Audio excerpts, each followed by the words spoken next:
अष्ट सखाओं में एक सखा हुए कृष्णदास। कृष्णदास जी का स्वभाव ऐसा था कि उनके नेत्रों को जो भा जाए, वो ये नहीं सोचते थे कि ये मुझे भाया है, वो सोचते थे मेरे लाल जी को भा गया है। उनके कानों को कुछ भा जाए स्वर, वो ये नहीं विचार करते थे कि कितना अच्छा है, मुझे बहुत अच्छा लगा, नहीं, मेरे ठाकुर जी को भाया है। हर स्थिति में अपने ठाकुर जी की इच्छा को प्रधानता देते थे। तो ग्रीष्म ऋतु का समय, गर्मी का समय, मन में भाव आया, कृष्णदास जी पौड़े हुए थे लेटे लेटे, तभी गर्मी लगी तो थोड़ा किसी वस्तु से पंखा कर रहे थे, गले में थोड़ी गर्मी लगी तो जलपान किया। उसके बाद विचार किया कोई ऐसा फल खाया जाए जिससे थोड़ी गर्मी शांत हो। तो मन में विचार आया, बोले जरूर ठाकुर जी को गर्मी लग रही है, इसीलिए मुझे गर्मी लग रही है। निकल गए महाराज बाजार में लेने के लिए खरबूज। जैसे ही पहुंचे तो महीने का पहला फल आया था। लेने के लिए जैसे ही पहुंचे, दुकानदार से जाके बोला भैया कितने का लगाया, भाव मोल करो।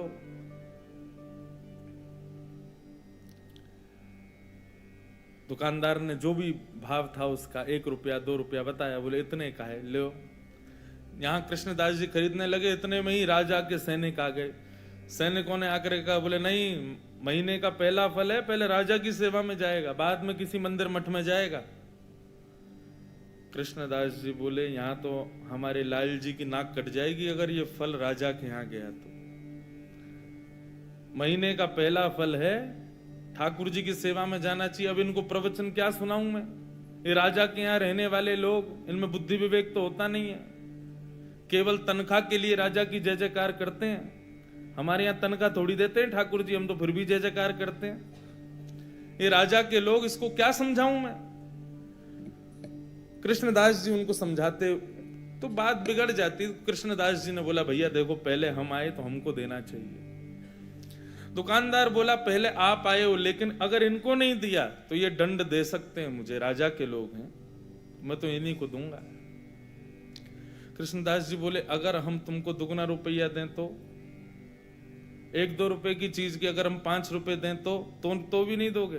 तो उसका मन थोड़ा लोभ में आ गया। उसने कहा भैया देखो, आप भले ही राजा के यहाँ से, लेकिन राजा सबका भला चाहता है ना, अगर इनकी वजह से मेरे घर की रोटी बढ़िया आ जाए तो फिर मैं इन्हीं को दे देता हूं, ये 4 रुपया दे रहे हैं।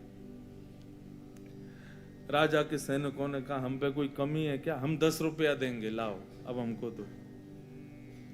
10 रुपया बोला तो कृष्णदास जी बोले हम 15 रुपया देंगे। अच्छा एक और बात बताऊं, जेब में लाए 2 ही रुपया थे कृष्णदास जी लेकिन भक्ति में विचार नहीं करना होता ना, यही तो हम सिखा रहे हैं आपको। लाए 2 ही रुपया थे, लेकिन बातें देखो। सैनिक बोले भाई राजा की नाक कटेगी, सुनो 20 रुपया देंगे, फल हमको दो। कृष्णदास जी बोले 25 देंगे, बिना विचार किए हमको दो। करते करते करते महाराज मोल पहुंच गया 90 रुपए पे। कृष्णदास जी सीधे बोले हम 100 रुपया देंगे, अब तो हमको देना ही पड़ेगा। फल वाला सोच रहा है ये जल्दी ले में, और मैं यहां से जाऊं, मेरी तो छुट्टी, अब तो 1-8 साल अगर दुकान नहीं भी लगाऊंगा तो चलेगा, 100 रुपया मिल रहे हैं, उस समय बहुत होते थे। जब 100 रुपए पर अंक पहुंच गया कृष्णदास जी का,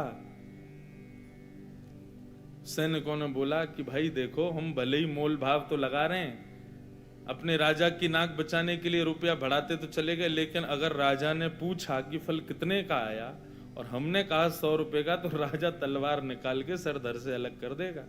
बोले राज संपत्ति को तुम कुछ सोच ही नहीं रहे हो कि 100 रुपए का फल लाए हो। अंत में राजा के सैनिकों ने हाथ खड़े किए, बोले इन्हीं को दे दो, हमको नहीं चाहिए। दुकानदार बोला लाओ 100 रुपया। कृष्णदास जी बोले देख भाई, तू मोल निकाल के, तू ये फल निकाल के रख दे, बस हम लेके आ रहे हैं, चाहे कैसे भी लाएं लेके आएंगे, लेकिन इसको रख दे। तुरंत गए, ना जाने क्या क्या वस्तुएं सब लगा करके बेच करके 100 रुपए का फल लेकर के गए। ले जा करके जैसे ही रसोई घर में पधराया। अच्छा हमारे यहां वृंदावन में बंधुओं आज भी एक नियम है, बहुत सावधानी से सुनना। ठाकुर जी के 12-1 बजे मंदिर बंद हो जाते हैं। हम लोगों को ऐसी विचारधारा है कि ठाकुर जी शयन कर रहे हैं, लेकिन नहीं, ये वृंदावन में दोपहर में मंदिर बंद होने का रहस्य शयन करना। ठाकुर जी शयन में नहीं जाते, हमारी आपकी तरह नहीं रोटी खा के पड़ गए। ठाकुर जी गौचारण के लिए जाते हैं उस समय। तो कभी भी आज के बाद वृंदावन में ये हो कि भाई 12 बज गए 1 बजे, तो किसी से ये नहीं कहना ठाकुर जी शयन कर गए। कई लोगों को मैंने देखा 1 बजे मंदिर पर, अब तो बिहारी जी के शयन हो गए। नहीं, शयन रात्रि में होता है। दोपहर में तो ठाकुर जी वनचारण के लिए जाते हैं, वन में गए, गौचारण करने गए। और उसका प्रत्यक्ष प्रमाण ये है कि जब ठाकुर जी का उत्थापन होता है 4 बजे के आसपास मंदिर खुलते हैं, तब ठाकुर जी का फलों का भोग लगाया जाता है। क्यों? इस भाव से कि ठाकुर जी वन में हैं और भिलनियां भोग लगा रही हैं। वन में कोई पके हुए पदार्थ तो मिलेंगे नहीं, तो इसलिए फल का भोग लगाते हैं। तो आज के बाद कभी भी दोपहर में ठाकुर जी का जब मंदिर बंद हो, तो उस समय भाव क्या है कि ठाकुर जी इस समय वनचारण में, यमुना के तट पे घूमने गए, भांडीर वन गए, गैया चरावे नंद बाबा की। इसीलिए कई जगह आपने देखा, देखो सेवा के भी बड़े भाव हैं। श्रीनाथ जी की सेवा, हम छोटे ठाकुर जी की सेवा करते हैं श्रीनाथ जी की। श्रीनाथ जी की सेवा में गैया और ये बछिया, ठाकुर जी के खिलौने, ये पूरे दिन ठाकुर जी के सामने नहीं रखते। ये केवल तब रखते हैं जब ठाकुर जी का राजभोग हो जाता है। सब लोग इधर देखो, इधर देखो, यहां देखो, कथा सुनो। देखो, समय 3 ही दिन है आपके पास और मेरे पास भी। कोई कितनों चिल्लावे, आवे जावे, कूद पड़े आपके ऊपर, आप अपनी दृष्टि यहां से मत हटाना। दृष्टि और कान ये दोनों बस यहीं रखना। तो हमारे यहाँ नियम है ब्रज में कि ठाकुर जी के आगे गैया, ठाकुर जी के आगे खिलौने, ठाकुर जी की लकुट वगैरह, ये सब राजभोग के बाद दराई जाती है। क्यों? कि अब ठाकुर जी तैयार हो गए वन में जाने के लिए। तो आज भी नियम से सेवा वैसी चलती है। पूरे दिन गैया आदि नहीं रखते ठाकुर जी के आगे। और फिर हर मंदिर की व्यवस्थाएं अलग हैं। राधा रमन जी की अलग है, राधा वल्लभ जी की अलग है, बिहारी जी की अलग है, श्रीनाथ जी की अलग है, गोविंद देव जी की अलग है। पर सब जगह भाव यही है कि दोपहर में ठाकुर जी गौचारण के लिए जाते हैं। कृष्णदास जी दोपहर में फल ले आए, रसोई घर में लाके फल रख दिया। रसोईया जी को बता दिया जाके, बोले हमने जो है वहां रसोई घर में फल रखा है, अभी उत्थापन में ठाकुर जी को खरबूज का ही भोग लगाना।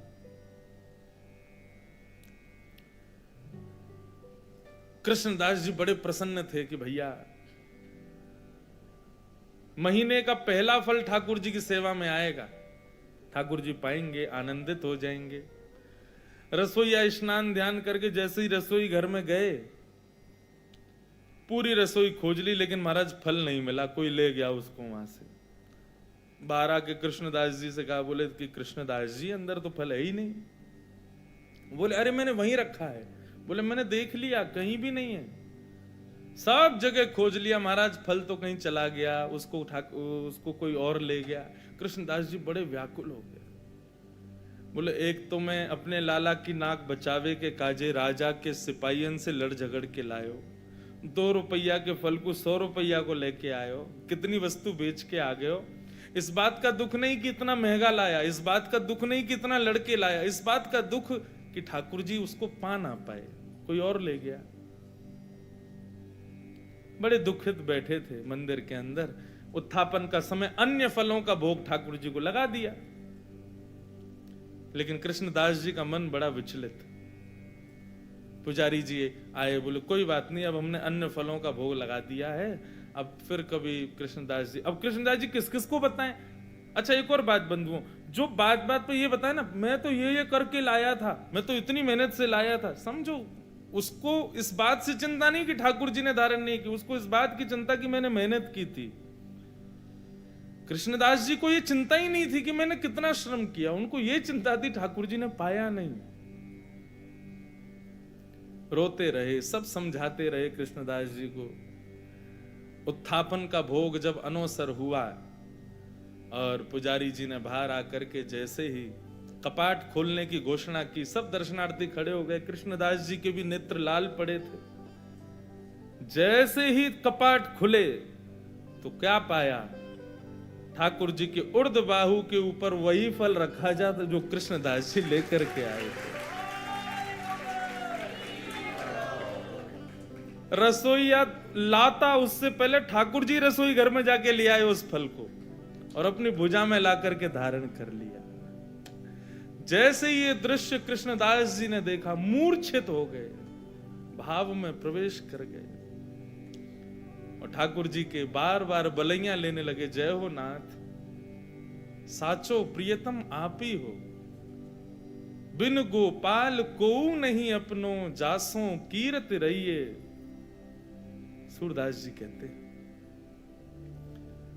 संसार के प्रेमी लोग कितना भी प्रेम का आप उनके सामने बखान कर दो, कितना भी अपना प्रेम उनके सामने उजागर कर दो, कभी ना कभी उसका त्याग कर देंगे। लेकिन ठाकुर जी आपके प्रेम को हृदय से लगा करके रखते हैं।